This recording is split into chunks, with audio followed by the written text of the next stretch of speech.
Hello. What's up, everybody, and welcome back to the Reality Kingdom, where we talk all things reality TV or whatever. As you see, we are here with the wonderful queen mothers of the amazing race, Emily and Molly. How y'all doing? Hi. So good. We're so happy to be here.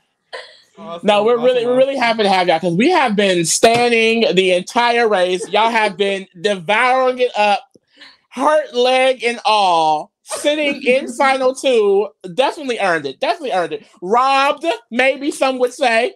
Rob. No, we lost it for ourselves. Yeah. Lost it for ourselves. Yeah. But you know what? Listen. Derek and Claire ran like such a smooth, clean leg. Mhm. They were like strategy king and queen. Yeah, so. they deserve that win. Yeah. 100. No, they definitely do. They do. But y'all still So wrong. do y'all.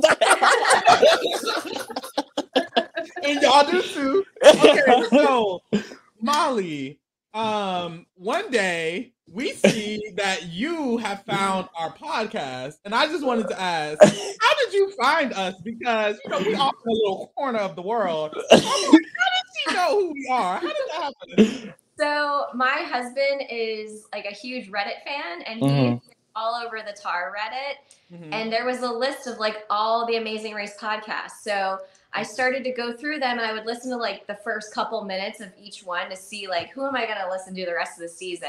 Mhm. And obviously, like you guys are so entertaining and infectious. I was like, Thank you. yes, this is the first podcast I look for after the episodes air. Like, Oh, I love that it. means so so wonderful. much. No, because we were shook. Like I saw the notification. I was like, Molly, what? We were literally gagged, but thank you so much. Honestly, it means a lot to hear that because that's what we want. We want people to like us. So it's wonderful that you like us and we like you. So it's perfect. Okay.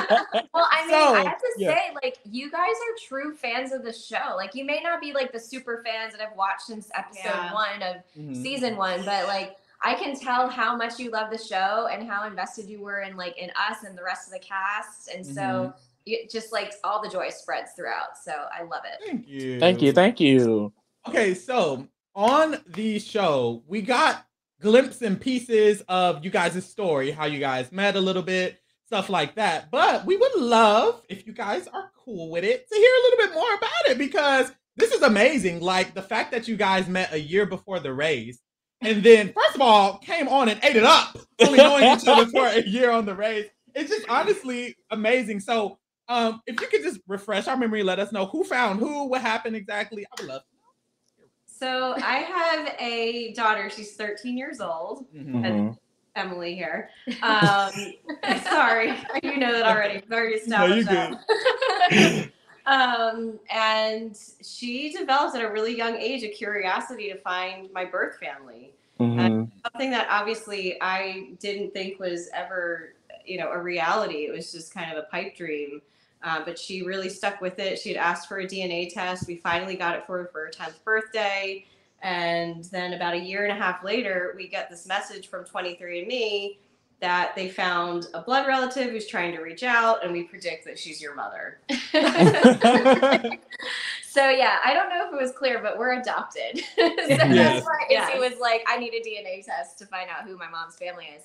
So I took the test because I had a little breast cancer scare, and it was clear and it was great, but I had no health history because being adopted, we had a closed adoption. So I was curious, what 23andMe could like tell me about my genetic traits. Did not expect to find family. Was completely shocked when I got my results and it said, you share 49.96% DNA with this unknown person, and we predict that she's your daughter.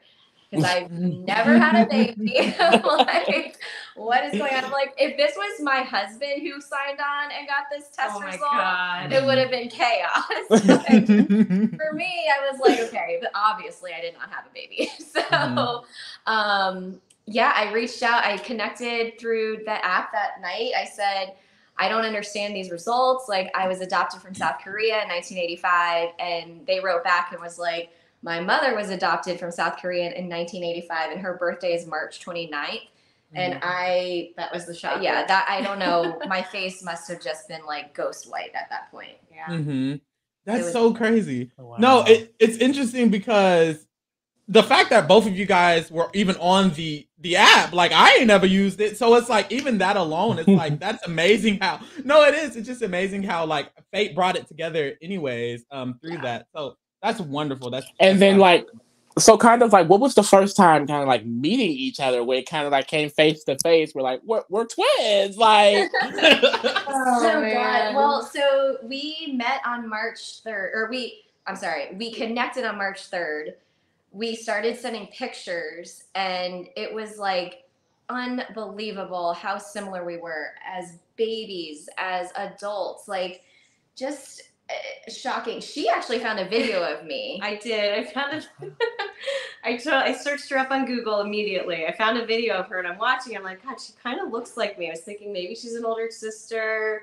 I show it to my family, I show it to my friends. They're like, oh my God, like she looks exactly like you. What are you talking about? And I didn't think she looked like me. I saw her LinkedIn. I Googled her, of course, because you're like, oh, is she like a convicted felon? Like, what is going on?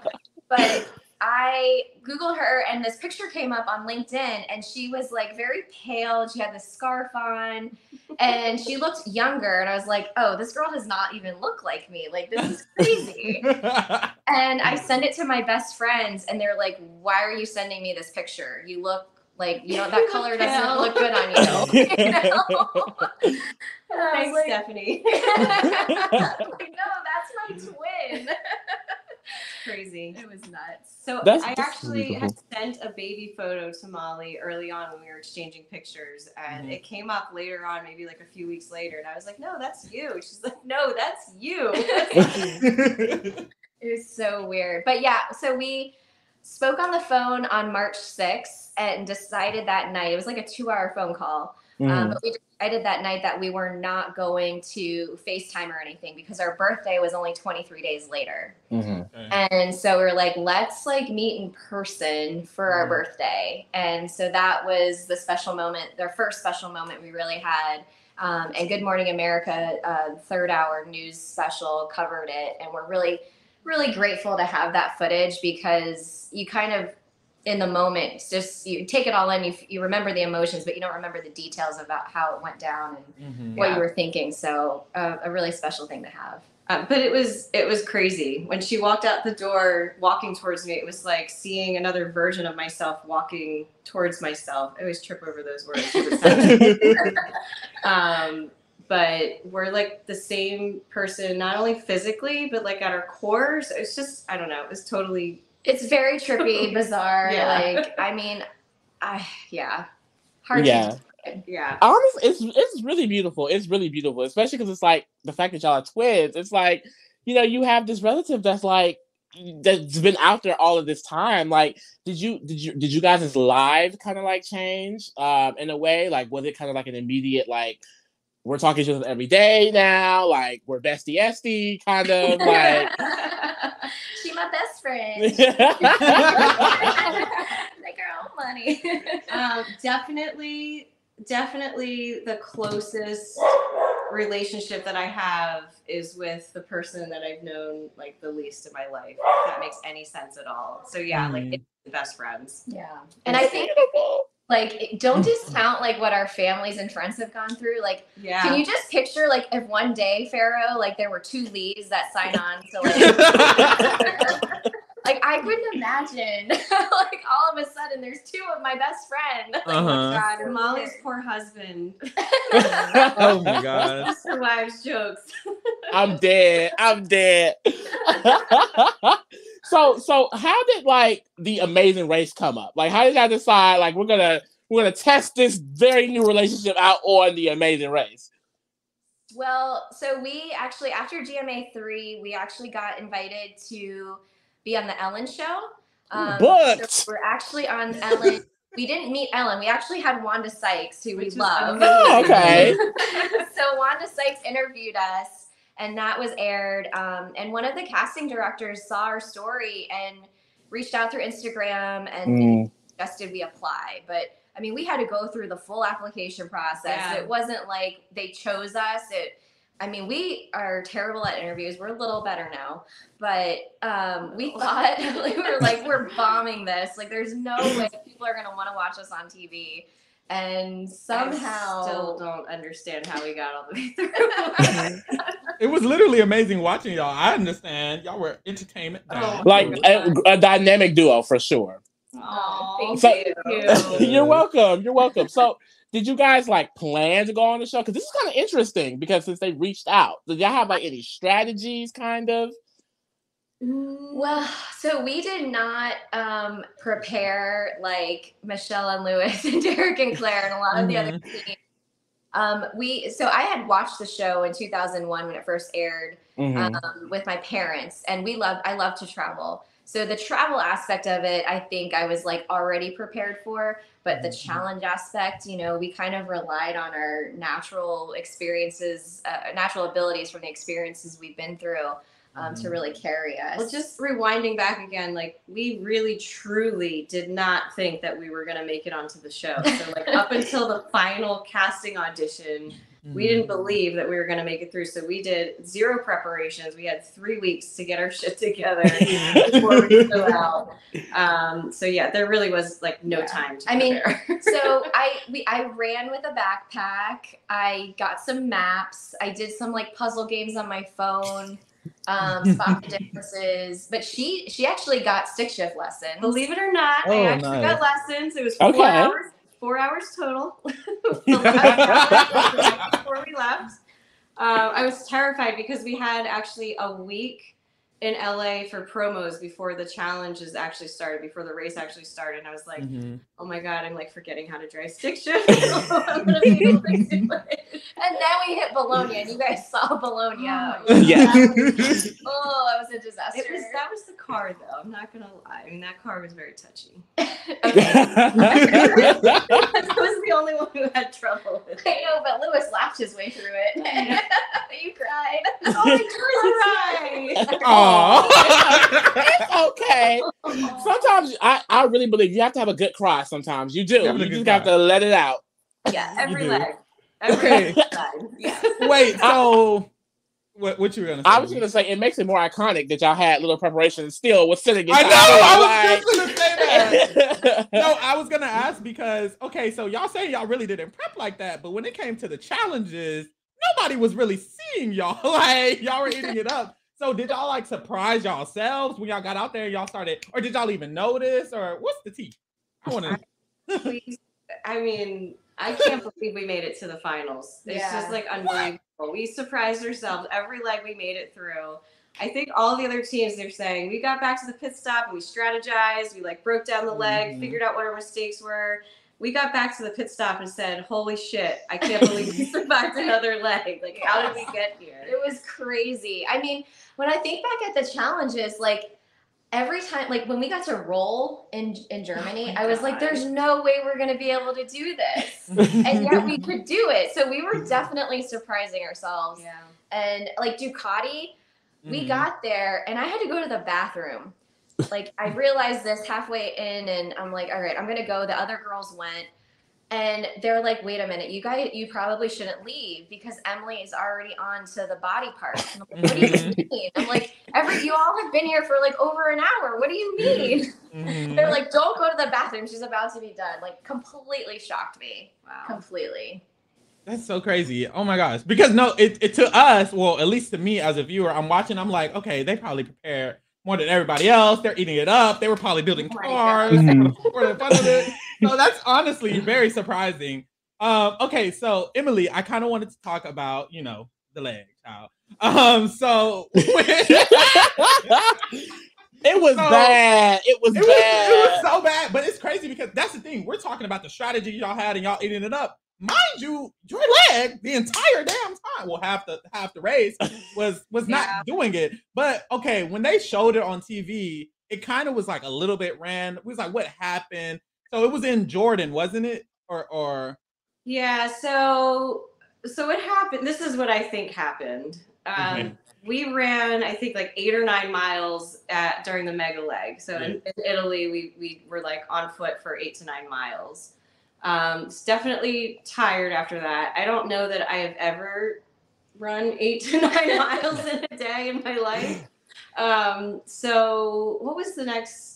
Jordan. It was Jordan was next. Yeah. So we get to Jordan and we get off the train, that iconic train scene in the Wadi Rum Desert. And before we start filming, or before we start racing, we start running in the sand, and immediately something snapped in my quad. I was like burning pain. I told Molly, I was like, something's wrong. Like, this is not right. I think in the episode they showed us like walking up a sand dune, and that's when they played the voice clip, but it was actually long before that. And that's why I did that roadblock, was because her leg and walking around in the sand was just it was horrible. It was absolutely horrible. And then we got to Petra, and it was like a straight downhill run, like cobblestone, sand, going up rocky steps. I was just trying really hard to nurse the quad. I didn't know what the hell I did. I mean, obviously I pulled or tore a muscle. So it turns out I tore my muscle. And the next couple of legs, I was just trying to nurse it. I wanted to nurse the muscle back to health, and I overcompensated on my left leg. All that overcompensation caused a tibial plateau fracture. She's my a stress fracture going through like the top part of her tibia behind her knee. So I don't know at what point I fractured it, but at some point during the second half of the race, I fractured the bone. So Lee, when you were saying like Emily's leg is broke, like you're totally right. No, I was so confused. I was like, her leg is broke. Like, what was production doing? Did they? I was just gonna ask. Did they clear you to continue the race? It just felt like it was such like hard on the leg. It was so whenever we finished the leg, my knee was just so inflamed. It was so swollen, and we were able to get the inflammation down like to a point that I was good enough to start the next leg. So a couple of the legs. I hate saying legs so many times. So confusing. So a couple of the legs started out with some like real serious downhill or running on foot, and it just put me in a really bad spot to start. It was Malaga. It was Iceland. Right. It just immediately messed with our head and our mental game. Like, we were totally off. Second half, like injury on, it was just like survival mode. So we get to strategize. Well, and I think that's why in Malaga I said, as we're walking down, I was like, well, we know your leg was gonna hurt, because I kind of wanted you to like not be like so down on it. It was so bad. Like we expected it. Maybe we didn't expect it to be that bad. I didn't expect it to be that soon. But we did. So Derek's dad was at the finale party, and we met him there. His parents were so sweet. So Derek X's dad is a doctor, and we were telling him what was going on. He's like, what? He's like, that is serious. Like, you should not be running on your leg.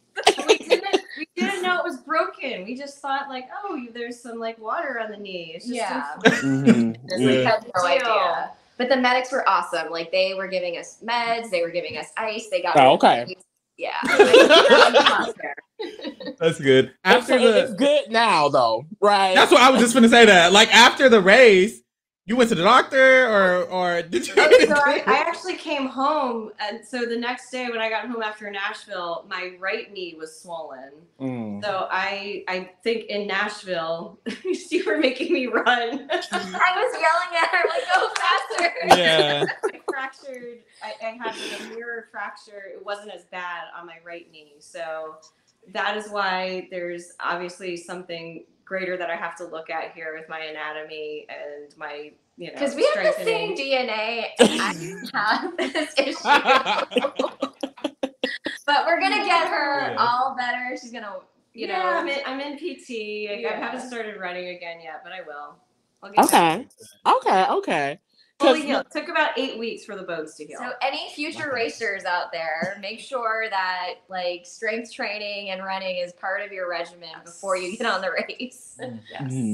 But I feel like that's the crazy thing, is because like that's why you guys' story is just so great to watch, because even with the hurt leg, persevering, like, and I know you guys spoke about this a little bit. Like I know, Molly, you mentioned one time you don't want Emily to feel like if you guys lost, it would be because of her leg, and we saw some tears around that. Like, I would say, like, mentally, how did that really affect you guys? Because, we're seeing you guys persevering and making it through, but it's like this injury is still there every step of the way. Yeah. It was hard to see her hurting, but it was also hard knowing like that she's the same person as me, that she was trying so hard not to let us down. So I know the internal struggle she was having, but she said, she's like, I'm going to listen to my body. And when I can't, I can't. So I felt confident that she really wouldn't overdo it with herself. She would have done the same thing. And I probably would have, but yeah, it definitely messed with our mental game because we knew we were already, even if we were starting in the middle of the pack or whatever, like we were going to quickly fall behind just with any of the physical aspects of the challenges. Yeah. And so we'd have to be like on our A game. And I think we put so much pressure on at some points, like we're not thinking right. Like our navigation was off. We weren't in the same place that we were saying like Toulouse or Dom. It was just sort of, we let it get into our heads too much. It's hard not to. Yeah.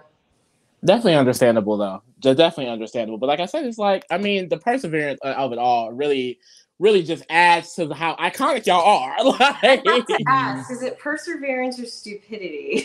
No, I mean, I feel like the fact that you guys made it to top 3 and you guys got second place, it's like y'all was damn near the winners. And it's like, I think that proves that it was perseverance because it was amazing. And I don't know like how the cast members was feeling, but I was like, dang, like Emily Molly could win, like, and with this, crutch that was there. So that was amazing. But there were other emotional moments, and we saw throughout the season, Emily, you kind of talked about your daughter a lot and how you were doing this for her. And honestly, it was so sweet to see. But I wanted to ask, like, when you got to those moments of like mentioning her, it was always like a hard moment, or like y'all were at a roadblock. And I just wanted to know like a little bit more about that. You kind of after the show when you came back and she was able to watch it with you.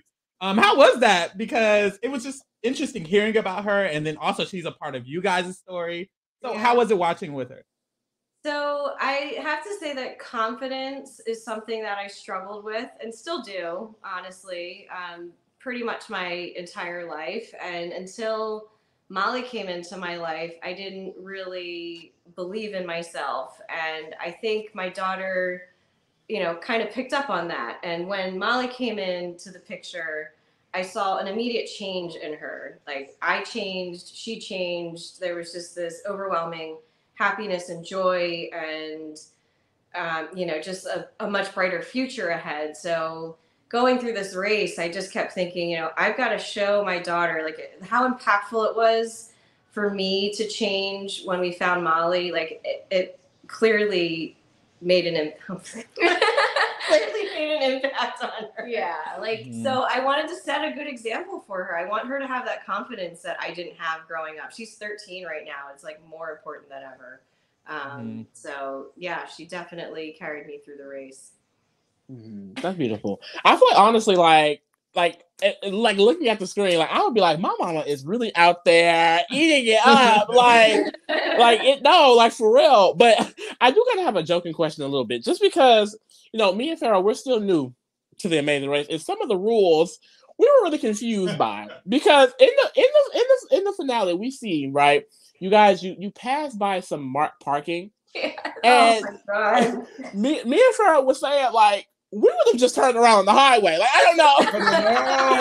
I serious question. Are there certain penalties for how you can, like, you have to follow the rules, the rules of the road, like, even out follow the rules. But actually, when we were listening to that, I was like, you know what? It's the finale. Production would not have penalized us. Like, they want to put on a show. Yeah, I mean, we couldn't have done it backwards, but she could have. I probably could have done one of these. But I was like, what have I done? With my luck, we would have caused, like, somebody would have T-boned us. I don't know. I'm a rule follower. Yes, we're both rule followers. Me and Farrah. It took me so long to build that darn cart in Amman because I thought it had to be perfect. I remember that, and it had to be so sturdy. So I redid my entire wheels axle. Like I did it and it didn't look right. So I undid the wire and then I redid it again. It's like, oh, I should have just got a check. Building it in the middle of the street. Yeah. At least it didn't break down in the middle of the street. Like, I mean, that would have been way worse. Yeah, 100%. Okay. But in general, kind of, was this like cause I feel like this is like a huge experience, specifically for you guys' situation because of just meeting each other a year prior. Like, was this like, did you like you grow each other closer after this? Like, and you learn more about each other? Because you guys kept mentioning how the longer you stay here, the more you get to hang out with each other and be around each other. Yeah, if we didn't have this opportunity, we'd probably still just be calling each other once a week and saying, "Oh, how was your week? What did you do?" Like, maybe let's try to plan a trip. I mean, this like completely accelerated our relationship development.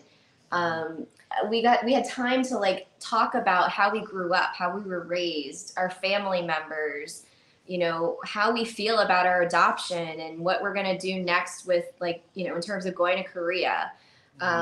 So there was just a lot of like deep moments and even some light moments that meant a lot, like just looking over at one another in bed and like sharing a room. Like we never got to do that growing up as sisters. Like we didn't even know each other existed. So having those like times to watch movies and play card games, those moments were special to us, whereas they may not have been as special to other teams. It really meant a lot. But also like creating memories together that now when we get together we can look back at and laugh at. We can cry watching the finale. Like every time they show that going across the bridge again, I'm like, no. So painful. Oh God. Yeah, no, that was bad. We was like, oh no. I know. I was gonna ask on that finale. It's all editing and stuff, but when DX and Claire left, not Claire, DX and Claire when they left, we like Claire. when they left the what the fuck was it called? The auditorium. How far were y'all behind them? Because they're editing like y'all just left right after them a few minutes. And y'all like had an opportunity, but was that a long time they had left, or what was that? It wasn't long. It wasn't long at all. Yeah, we had already figured out by that time the keys that we had to press in the order. We were just trying to get it right with our feet. Yeah. And so I want to say it was maybe like 10. It was under 10 minutes. Yeah, 5 to 10 under minutes. 10 minutes. I think it was close to 5. Yeah.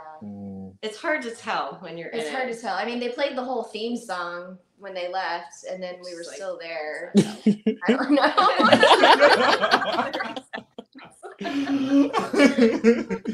Okay, interesting. But honestly, you guys, it was amazing watching y'all. I wanted to ask, like, now that y'all are off the race, y'all had this experience together. In the future, you guys have like a bigger opportunity to maybe come back for All Stars. I don't know. Which we would love. Would y'all be open to doing something like that? And if not, do y'all have any plans to like have more experiences like this together? You know what I'm saying? Yeah. Oh yeah. If we had a chance at All Stars, we would definitely pursue it. I mean, not just for, okay. I think a lot of it would be redemption. Time together would be great, but no. Maybe it would be flop. Yeah, because this season it was like primary goal number 1, stay on the race as long as we can, which we did. We ran all the legs. So next time we would just be like, primary goal, win the $1 million. Period.